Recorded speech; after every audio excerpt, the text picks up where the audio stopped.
Joink, beep, beep. Welcome back, everybody. This is part 2 of our Masters of the Universe episode here. I had to take the Skeletor mask off because I totally can't see out of that thing. I have no idea what's going on.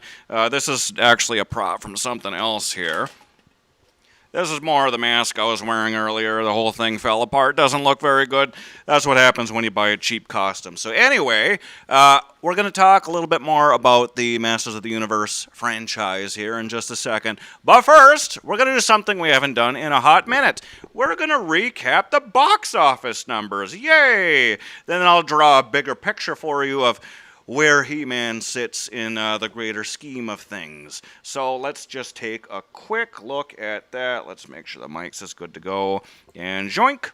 All right, starting with number 5, Masters of the Universe. It plummeted from second place all the way to 5th with $8.7 million. Then number 4, Backrooms, slipped from 3rd to 4th place with $11.3 million. Then Scary Movie fell from 1st place down to 3rd with $14.5 million. Then number 2, the psychological horror yarn Obsession climbed from 4th place into 2nd on ticket sales of $19 million. Then lastly, opening at number 1, Steven Spielberg's Disclosure Day. It debuted with $44 million at the North American box office, and it looks interesting. I haven't gotten to see this one yet, but I'm looking to see it this week. Along with Toy Story 5. We'll go back to Cam here, joink. And more on those in just a minute. So if you saw there, number 5 this week was Masters of the Universe. Not looking very good for Masters of the Universe, unfortunately. I was kind of shocked last week. It debuted at number 2. Scary Movie not only beat it, Scary Movie destroyed Masters of the Universe. Scary Movie buried Masters of the Universe, which is unfortunate because I was really looking forward to seeing this franchise thrive and become a much bigger thing than it is. If you're familiar with the 1987 Masters of the Universe film, it's a huge disappointment, and it's a very low bar. So this film had a lot going for it in just that it was going to be almost automatically better than that, and hopefully span a much larger movie franchise was the hope here. And so I saw it opening night with a group of friends, and we had expectations, and we said as long as He-Man shows up, as long as Skeletor shows up, it'll be better than the first one. Like, the trailers already look better than the Dolph Lundgren one. And so, let me tell you, right in the open, the first 10 seconds of this movie was already way better than the 1987 Masters of the Universe, because right at the start, the MGM logo is starting up, and you're seeing it form, and the first thing I thought was, oh my god, they have to put Battle Cat in there in place of the regular Lion Kitty that growls. If they do that, biggest win of the year. And as I was thinking that, I barely was able to even get that thought out audibly, and then Joink Battle Cat jumps in, and he screams, and the whole place went up, and I went up, and the whole place went up, and it was immediately, that was the best crowd-pleasing moment for me of the year. That's within the first 10 seconds of this new movie. So we knew we were already in a good place with it. And I loved the movie. I loved Masters of the Universe. Admittedly, I'm not as familiar with the lore. I guess some people pointed out some different things that happened with the lore. They took a couple of liberties, but, that's to be expected with any property. It was much better than the Dolph Lundgren thing, and here's a spoiler. Feel free to turn this off if you don't want to hear the spoiler. They do make references to the 87 Dolph Lundgren movie. As a matter of fact, Dolph Lundgren himself is in this movie. I don't know how that was kept secret. I didn't hear this, and the first time he shows up, the place erupted. And there he is. He's like in a gym. And the new He-Man is in there with him. The new He-Man is trying to get into shape, and then Dolph Lundgren comes in, and it just it was a mind-blowing moment to see him And then he like hands him something as though it's the passing of the torch. Like, here, I was He-Man, now you are He-Man. Nearly 40 years later, here you go. You're the new He-Man. Wow, that was a cool moment. And then he said one of the quotes that he says in the original He-Man movie. So that was awesome. That alone, those two things alone was worth the price of admission. And it was just a fun, crowd-pleasing movie. My only minor gripe is maybe they went a little overboard on the humor, but this is an absurd idea. This is an absurd property. It needs to be kind of absurd, but I think maybe it made fun of itself a little too much, but still. Very funny movie. It doesn't always have to be funny, but they really leaned into some of the jokes. Like Fisto here. Fisto, and it, like, I never got tired of the Fisto jokes, and some of them are a little inappropriate, but they'll go over the kids' heads. But anytime Fisto showed up, like, he is not joking around. He takes what he's doing seriously. He's like, don't call me Fisto. And it is so funny what they do with that character. And then there's other characters like Ram Man and like Mechanic and like characters like that don't particularly find it funny that they have silly names or that they're being made fun of. And that's part of the humor. So, I don't know. I just really loved this movie. I mean, lore aside, and Jeremy was pointing out in the last part there about how Prince Adam transforms into He-Man, and that's his secret identity, and no one's supposed to know that that's his secret identity. As a child, I always took issue with that. I mean, look, here are the two figures right here. They're standing side by side. Prince Adam, He-Man. Wow, I would never be able to know that one of them is a secret identity. It's not like they have the exact same haircut and build or anything. Like, I never bought that whole, I need a secret identity thing. It's Eternia. It's Eternia. It's a silly place. Like, why do you need a secret identity? You live in a castle anyway.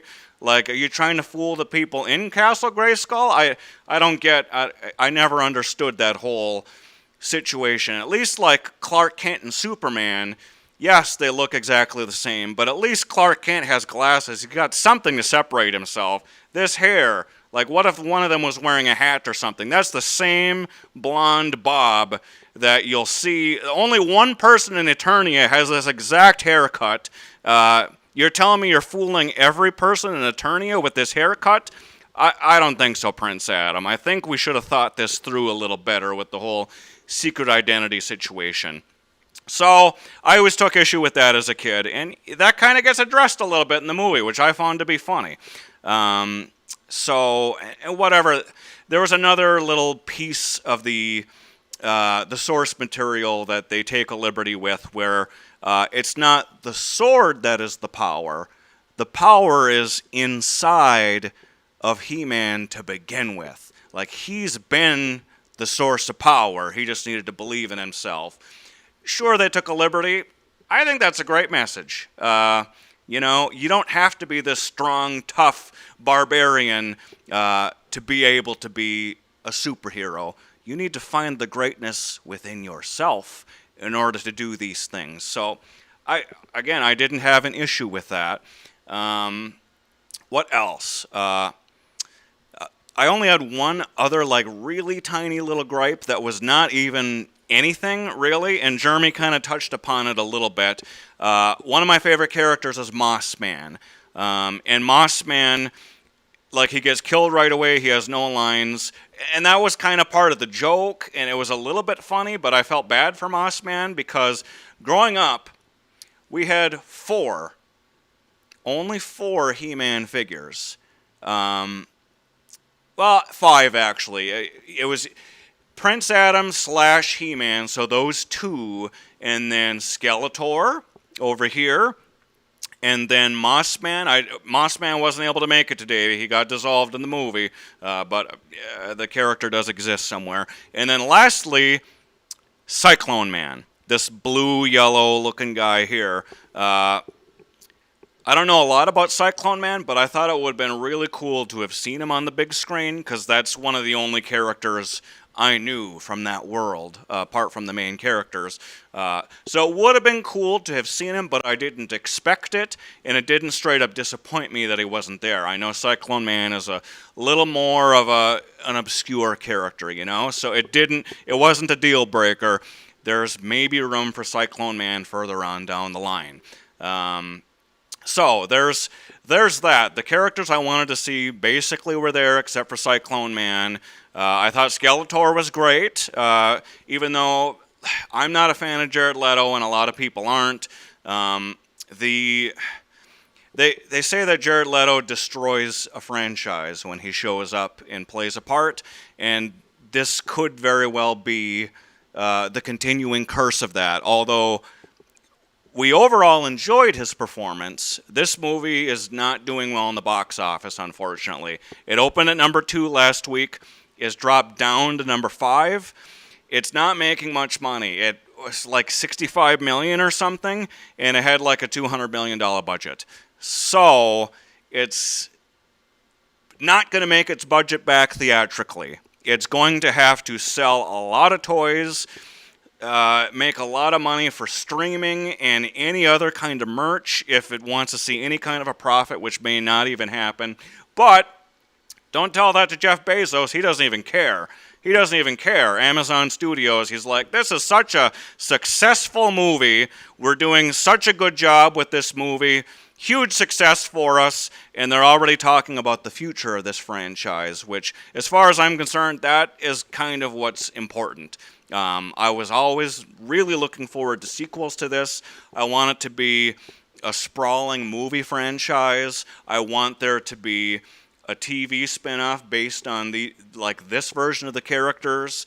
And that's kind of what they already talked about. It was like yesterday. They're like, we're going to do a new Amazon series based on Masters of the Universe. So, I mean, it's a win even though it's a loss. Hopefully, if they do get that television series rolling or that sequel rolling, it'll be more successful and it'll introduce He-Man to more people. And, this is a property that needs another look.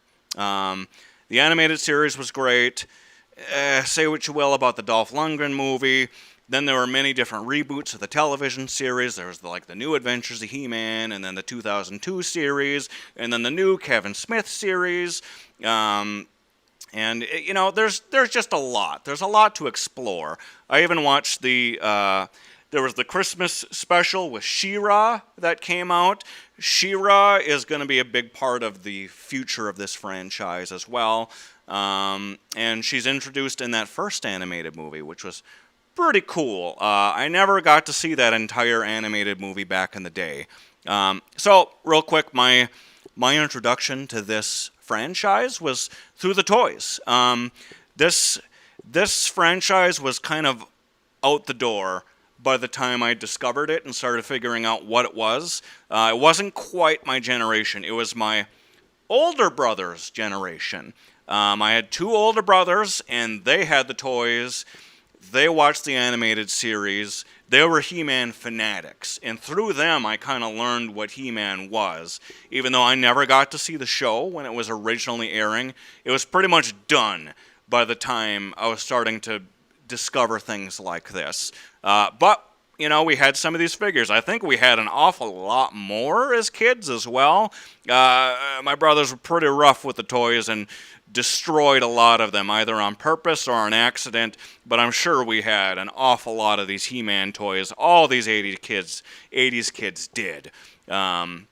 So that was kind of my introduction to it, and I knew the toys, I liked the toys, and that's kind of where it was. And then Ghostbusters and Ninja Turtles was the first thing I discovered as a kid and really latched on to. And so that's kind of my background with this franchise. What else needs to be said? I have high hopes for the future, and I just hope it does well moving forward. I hope streaming does well for this movie, and I just hope it makes a bundle so that it's warranted that we get the sequel. I feel like we need to earn this He-Man sequel. So, that is the end of my He-Man talk. I don't have too many minutes left here. I got to run off and do a dentist appointment here pretty soon, so I'm going to have to cut this pretty short. But before we do that, I do have a little announcement here. I'm going to even skip my weekend recap because there's just not a lot of time for it here. Let's just skip ahead. I'm just looking at the video here.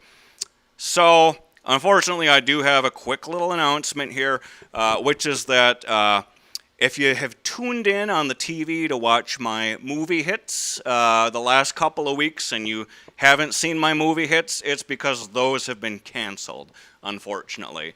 I'm not too particularly happy about it, but it was not anyone's decision here in the building. I guess the decision came from much higher up because the shows are going to grow and change a bit moving forward.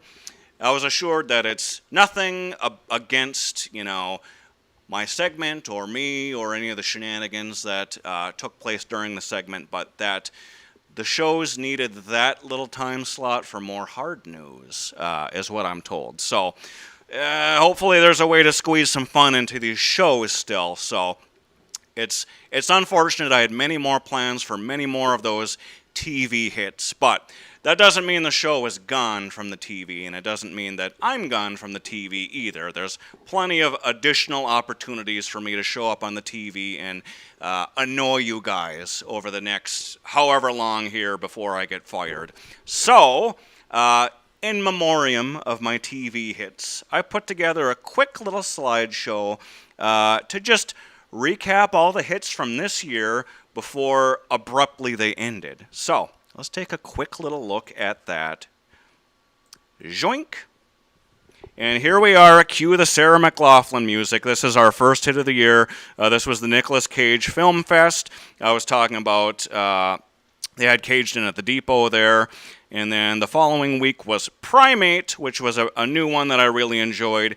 Then I talked about 28 Days Later and the new 28 Years Later, The Bone Temple. And then The Room. My buddy Matt Dressel and I talked about The Room. And here we are. This was on Groundhog Day. And then here was The Land Before Time. This was a really funny one with my silly dinosaur costume. Recapped all those. And then dinosaurs again, Jurassic Park. I brought in the Command Center playset. Dracula, my first of the many Universal monsters that I covered this year. And then Scream 7 was a huge one, open at number 1. And then I covered Ninja Turtles 2 and came back as Casey Jones. And then Leprechaun, of course. It was right before St. Patrick's Day, the day before. And then here I am again as a Universal Monster for the Frankenstein episode. And then this was the Easter episode for Critters 2, wearing my Sunday best there. And then, yay, the Super Mario Galaxy movie we covered the following week. And here's me as Gravedigger Dave. Faces of Death I covered. Can't believe I got away with that. Didn't get canceled for Faces of Death. The Mummy was the last of my Universal Monsters for the year. Then Hannibal Lecter for The Silence of the Lambs. That came back for its anniversary. Then I did Michael Jackson and The Mandalorian and Grogu. We did a whole extended episode on that. Then the King of Halloween showed up for Halfway to Halloween and the WNUF Halloween special. Then here we are for Mortal Kombat 2, Electric Boogaloo, and Top Gun the following week. That was an exciting one. And then lastly, Batman. Here's my Joker. I didn't have time to put the makeup on. I brought it in though. And then here's my hit for my T-Rex costume. And then Dracula, once again, because that was a funny hit. And then here we are, once again. This is the last hit I ever did. Didn't know it at the time. Found out like the following week that it was all done. So, gonna go back to Cam. And there you have it. There's your in memoriam section for my television hits of Movie Mondays with Matt. But don't worry, this streaming show, whether you like it or not, will continue for a while until suddenly it doesn't. It'll probably just get randomly canceled. That's how these things go. So, until that day happens, you're still stuck with me for a while. So, let me tease ahead to next week a little bit. I have a couple more fun things planned. I'll probably have to show you my weekend recap. I had to skip right past through that. So that might be in place for next week. I'm going to cover a movie that I talked about a little bit today that was in the box office top 5. Very excited. I love this particular property. And I have a huge history with this property, and I'm very excited to show you my past with it and talk about the specific installments. So that's an exciting one, so please stick around for that. And that's kind of it for this episode. So until next week, my friends, stay spooky.